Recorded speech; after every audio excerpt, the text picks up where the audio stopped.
Hey everybody, Steph here with a quick video on how I fill this mold.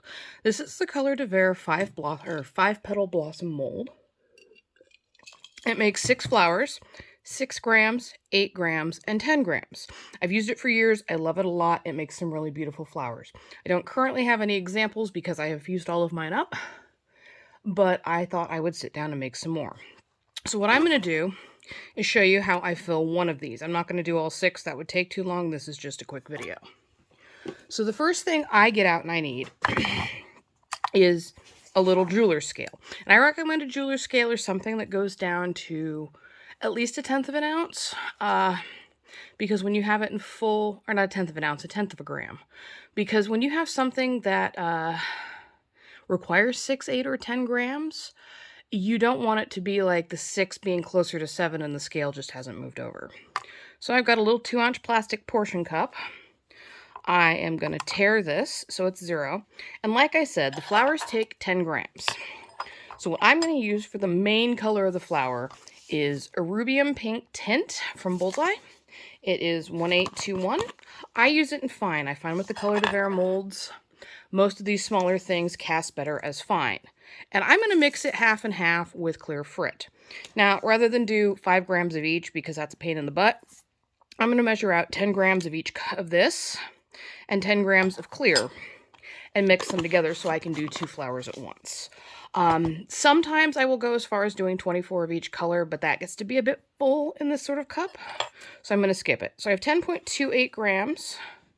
So I'm just going to round up to about 23. And I'll show you why I'm not doing the full 24. Or, no, I'm going to round up to 19. And not... I was thinking the 24 from before. I'm going to round up to 19, which is just short of the 20 grams needed for 2 flowers. So that's 9.5. That's good enough. And then I just mix real quick. Sorry, guys, I'm having a brain fart as I'm doing this. Brain knot, take your pick. But anyway, that's nice and mixed up. It'll make a nice solid tint. You want something kind of really cool? Use opaline. Again, you know I like opaline, but I find that to be especially useful. Now, what I do to add some dimension to the flowers is 2 things. I take some marigold yellow powder, which is 320 in powder, and I take some light pink striker, which is 1215, and I use them to add some dimension to the flowers. Now, we're working with the big ones because that's the easiest right now. And what I do is I use my handy-dandy little tiny collectible spoon. I get just the barest amount of marigold powder, and I drop it as evenly as I can into that center area.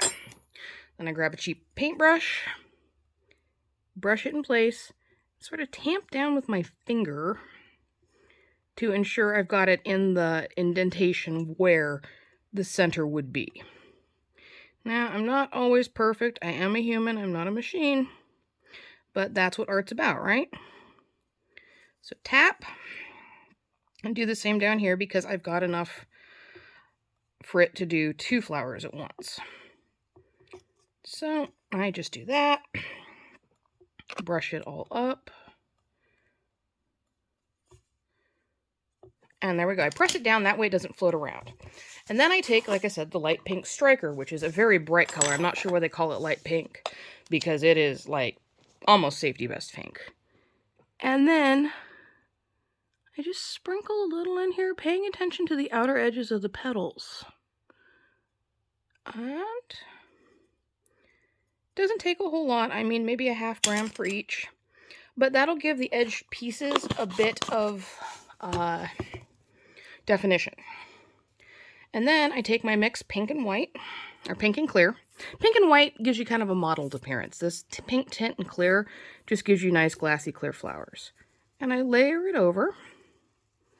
And then I shake a little. I layer it over till they look about even.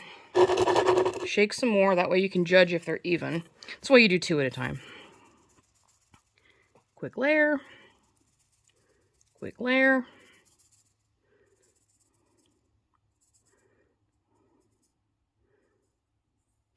And that's really all it takes to fill it. I use my paintbrush and run around the edge of the mold just quickly. because that way nothing sticks and you don't get spikes. Nice thing about Colur de Verre molds is you don't generally get spikes with them. They're formulated in such a way or created in such a way that they really work out nice. I swear by Colur de Verre molds. And they're in Portland like me, so shipping is super fast. But here, and you want to mount up a little bit in the center because as the glass melts, it's going to go like this and kind of sink down. So you mount it up like that. And this has already gone on longer than I meant, but this is how they look, and I'll come back with a quick little clip of what they look like once they're fused. Okay, so it's another day, and I have my flowers done. Here's one of each size. I'm really happy with how they turned out, except for the fact this one's got a little bit of dark in the, you can see it. It's got a little bit of dark in the middle where the marigold was. I suspect it's because I used a dirty paintbrush. Note to you, always use a clean paintbrush. Don't get copper oxide on it and then use it to settle down a mold. So they turned out really cute. I'm super happy with them. I also did them in lavender with a Neo Lavender tint. And I'm happy with these as well. As you can see, the amount of marigold in the middle is not perfect, but even though these are cast, these are still handmade glass flowers, and they're not all going to be exactly the same. I'm super happy with how they turned out. I really love them. I can't wait to use them in a project. I'm going to be selling some on my website, or not my website, my Etsy. I'm going to do some in blue as well. Although I'm not real happy with how the blue turned out, I'm going to be using a blue tint. This is Glacier Blue, which is an opal. I don't like that. It gives it kind of a speckled appearance, if you can see. So I'm not real happy with that. So next week I'm going to start offering blue once I hit bullseye. And then I'm also going to offer a yellow with a marigold yellow as the accent and the pale yellow tint as the inside and a marigold yellow center. So those are going to be up on my Etsy, which I'll link below if you want any of them. Just keep in mind they are handmade. There is a bit of lead time on all of them, but I'll work on getting them out as soon as I can. I've already got more molds on order because I love these and I get really tired of only making 6 at a time. As always, thank you for watching and have a great day.